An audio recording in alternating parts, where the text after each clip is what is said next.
एक बार की बात है, कुछ साइंटिस्ट ने मिलकर के एक बहुत ही इंटरेस्टिंग एक्सपेरिमेंट किया। उन्होंने क्या किया कि एक बहुत बड़ा सा पिंजरा लिया, उसके अंदर 5 बंदरों को रख दिया और वहां पर एक सीढ़ी लगा दी। उस सीढ़ी के टॉप पर कुछ केले रख दी।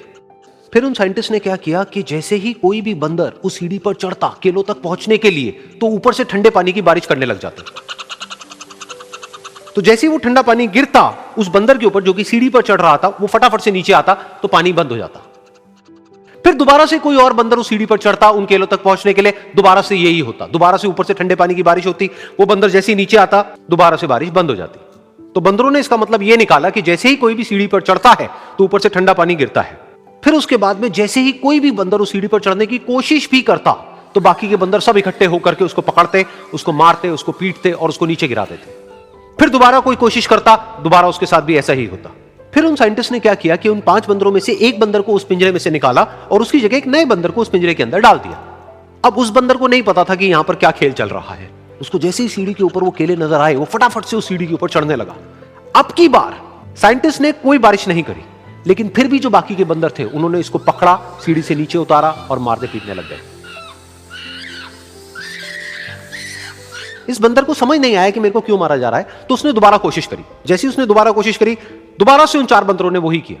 तो अब इस नए बंदर के दिमाग में क्या बैठ गया कि सीढ़ी पर चढ़ना मना है, अगर सीढ़ी पर चढ़ते हैं तो मार पड़ती है। उस सीढ़ी पर चढ़ना क्यों मना है और क्यों मार पड़ती है वो उसको नहीं पता था, बट उसके दिमाग में यह बैठ गया कि इस सीढ़ी पर नहीं चढ़ना है, ना किसी को चढ़ने देना है। फिर दोबारा से उन साइंटिस्ट ने क्या किया कि जो पुराने 4 बंदर थे उसमें से एक बंदर को निकाला और एक नए बंदर को उसकी जगह पर डाल दिया। अब इस नए बंदर ने भी वही किया जो इससे पहले वाले ने किया था, यानी कि वो भागता हुआ गया, उस सीढ़ी के ऊपर चढ़ने की कोशिश करी, उन केलों तक पहुंचने की कोशिश करी। बाकी 4 इकट्ठे हो गए और उन्होंने उसको मारा पीटा, सीढ़ी से नीचे गिरा दिया। उसको कुछ समझ नहीं आया, उसने दोबारा कोशिश करी, दोबारा उसके साथ यही हुआ। और अब इस बंदर के दिमाग में भी यही बैठ गया कि सीढ़ी पर चढ़ना मना है और सीढ़ी पर चढ़ने से मार पड़ती है। फिर साइंटिस्ट ने एक एक करके जो पुराने 3 बंदर बचे हुए थे उसमें से भी एक एक करके उन बंदरों को निकाला और उनकी जगह पर 3 नए बंदर आ गए। अब ये 5 बंदर नए थे और किसी को भी ये नहीं पता था कि उस सीढ़ी पर चढ़ना मना क्यों है, लेकिन उन सबके दिमाग में बैठा हुआ था कि सीढ़ी पर चढ़ने से मार पड़ती है। तो कोई भी कोशिश नहीं कर रहा था, जबकि अब कोई ठंडे पानी की बारिश भी नहीं हो रही थी। वो चाहते तो आराम से उस सीढ़ी पर चढ़ते, केले तोड़ते और आपस में बांट करके खा लेते। बिल्कुल ऐसा ही हम लोगों के साथ भी होता है, यानी कि इंसानों के साथ भी होता है।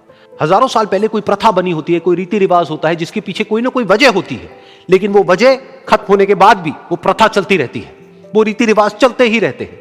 किसी में इतनी हिम्मत नहीं होती है ये पूछने की कि हम क्या कर रहे हैं, क्यों कर रहे हैं। बस सबको ये पता होता है कि ऐसा ही होता है। तो वो एक्सपेरिमेंट जिसके बारे में अभी मैंने आप लोगों को बताया, यानी कि वो बंदरों का एक्सपेरिमेंट, उसमें तो बेचारे बंदर हैं, जानवर हैं, उनको नहीं पता है कि क्वेश्चन कैसे पूछते हैं।